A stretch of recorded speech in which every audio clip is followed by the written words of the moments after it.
Okay, so this is my medieval castle. We're gonna start off by going over to the town. This tour might go a little fast because there's a lot for me to show. I put a lot of work into this. So, to start off, welcome to Queen Audrey's village. So we're gonna start off here by looking over at the blacksmiths. Here's a good view. There's a fireplace. These were also known as iron workers that would build and establish like kind of weaponry and stuff for the knights. Next, we go to an example of a poor person's home. Multiple different beds because they had rather large families, so they could do multiple work, a fireplace to light the room, and place to store their stuff. Next is a little bit of a richer person's home. They would have a fireplace, multiple different places to store stuff, and multiple beds so that they could house their big family. Next, we're going to go over to a slightly larger house. This would be a wealthy person's house. It would have more space and multiple different beds. Next, we will take our time. Sorry, that was a little glitch there. Next, we will take our time and go over and look at the stables. The stables would house multiple different horses for townsperson's uses. It would kind of just be a place where a lot of farmers would go, and there would be multiple different animals there for all of the uses of what a farm does. This is a church. This is the rich person's entrance. There were two different entrances, one for poor, one for rich, because the rich were afraid the poor would give them diseases. Also, they didn't want congregating with the people of different, classes. This is what a poor person's entrance would look like. They would have to watch mass through glass doors. All right, now we're going to go over to the town. I'm going to try to read this really fast. The town bell. Most towns have town bells for safety when there's a big event. In the town bell would have an alert or ring on it. They would alert townspeople that there's something happening. There are multiple different reasons that require a bell ringing. 1, danger, such as earthquakes or prison break. 2, trouble in the castle. If there's a problem in the castle, the townspeople would be alerted to ensure that there was no transportation in or out of the castle.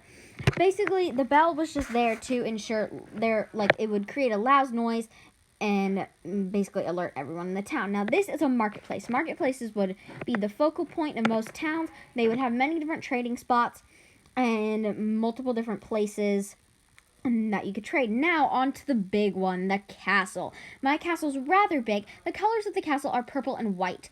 I have many different defenses, but here's just like the grand entrance because we're going to go through the first wall first, which is one of my lines of defense. I have a first and a second wall that create 2 different layers of defense before actually entering into the castle walls. Now, I'm going to take you over to the guest tower real quick. The guest tower, all the towers and main sleeping spots, other than the ladies' room, were inside and multi-stories in the castle. Now, and there's a little defense room in the castle for the bottom. This is where really important guests would stay. That's the prison door. We're going to get there later. This is where really important guests would stay. Important guests would have their own room and own tower that they would be waited on by servants, and that's where important people would stay. Semi-important people would just get rooms in the middle of the castle.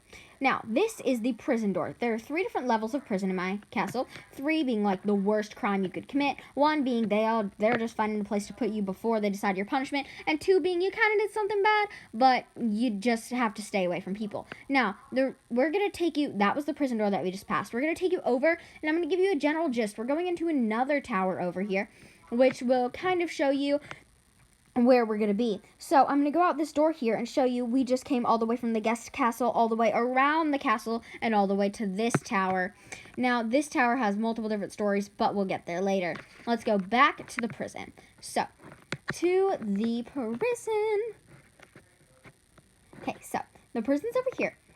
In the prison, this is the worst prison. This is number 3 prison. It's if you do something so bad that they have to keep you away from people and sunlight and everything. So this is an exit for the prison and an entrance for the prison. There are guards guarding each one, which is another mechanism of defense for me. I have knights everywhere. So there are some of the people in the prison. Again, they are each sheltered. They get a bed and a toilet. Well, toilets are in the ground, but yes. So we're going to go back over to the tower I showed you a sneak peek of before.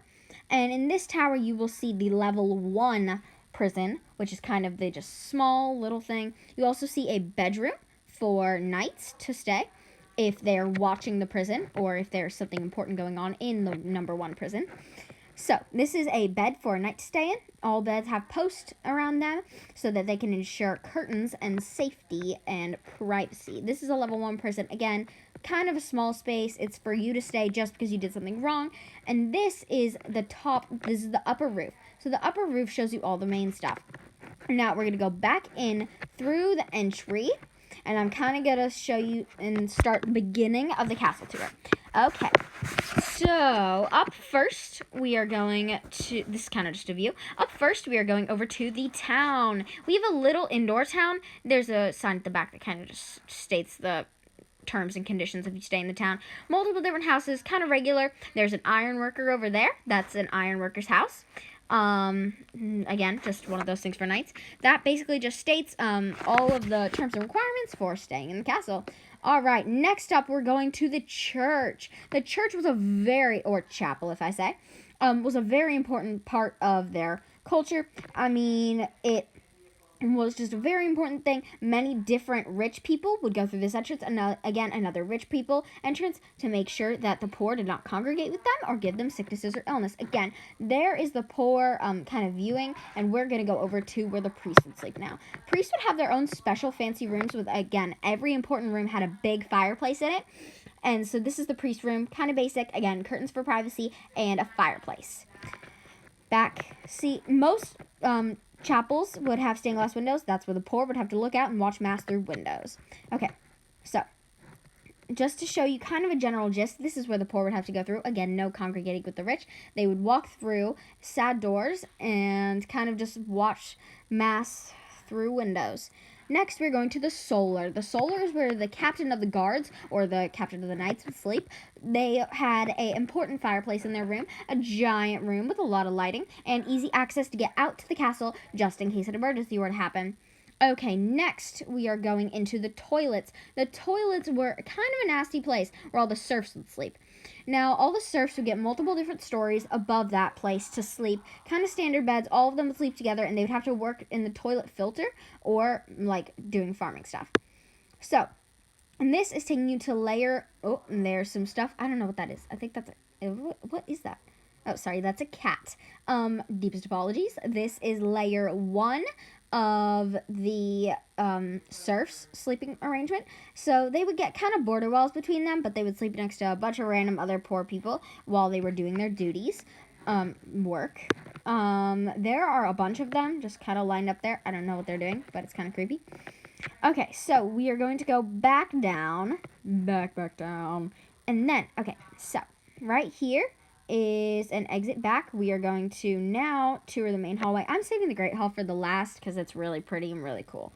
Okay, so this is the Great Hallway. A lot of important people were allowed to go in the Great Hallway, such as ladies, guests, or knights. So this is a horse for every knight. So there are 3 really important horses, and those for the captain of the guard. And then here are a bunch of other horses that knights would be able to ride on. All of them are saddled and ready for battle. Now, this up here is where the knights' quarters are. So this is where all the knights would sleep. Kind of a regular space. A bunch of shared beds, but they have a nicer space and a bigger space. Now, I'm going to take you back up to the upper roof. Now, the upper roof, that's the day room. We're going to go back down to show you, but that's just kind of a general gist of where it is. The upper roof's really nice because it gives you an access to all of the castle with arrow slits and arrows and different kind of protection ways up there. Now, the guest room. Fancy guests would get the guest tower, but kind of just like visiting people or people from other places that were staying for like balls or everything would stay there. This is the royal ladies room. The royal ladies room is either for the princess or the queen, depending on if they have children. Now, upstairs you go to the day room where all maids and ladies would be able to like spend their time getting ready away from all the men. Sorry about that. Now, the day room access is right there, and then further down is the level 2. Sorry, I forgot about that when I was doing the screen record, so it'll get back to that. Now, here is the day room. Day rooms were required to have the best views in the whole castle. They were required spaces for the women of the castle, and kind of, there's a general gist of where you are right now, that you can see the chapel from afar, and all that stuff. All that good stuff. Now, every important room, important fireplace. Now, this is going to take you to tower number 3, chefs and cooks and maids. This is where they would stay. So, this is the chef's kitchen. it would be outdoors so that none of the smoke would catch anything on fire from the cooking. It always had easy access to all of the towers and easy access into the castle so that they could give all the food and everything they needed to the important people. Now, that's kind of just the general gist of where all of them would sleep. They'd all be together, kind of a small space, but a place for them to sleep nonetheless. All right, back there's the day room again. Sorry.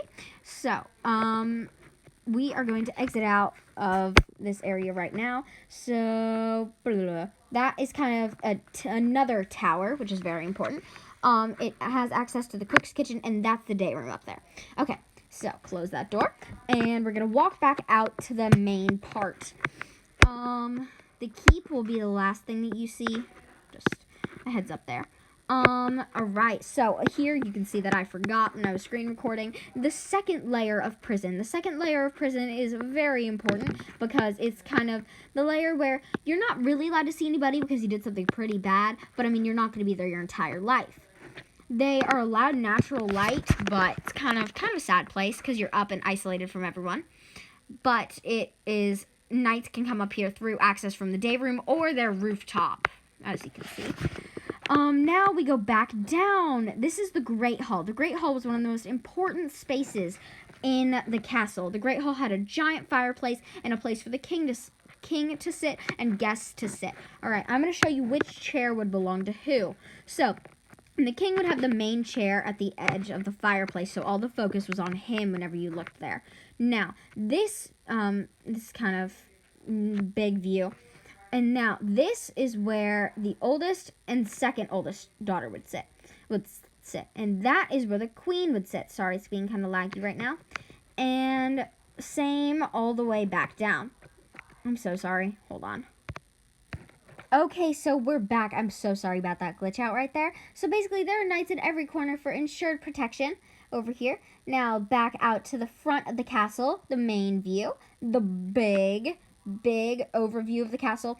Now, we're going to go back. See, the hardest thing to get to is the keep, where the king would sleep. Sometimes the king and the queen would sleep in separate parts of the castle, just because.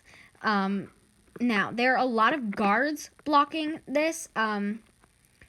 So this, sorry, that was a major glitch. This, again, is where the prison, there would be extra guards there, and now on up the stairs to the king's bed. So, they have very high ceilings normally, but this is a rather small room. There's a focal point fireplace and curtains for protection for sleeping. Okay, we are almost done with the tour.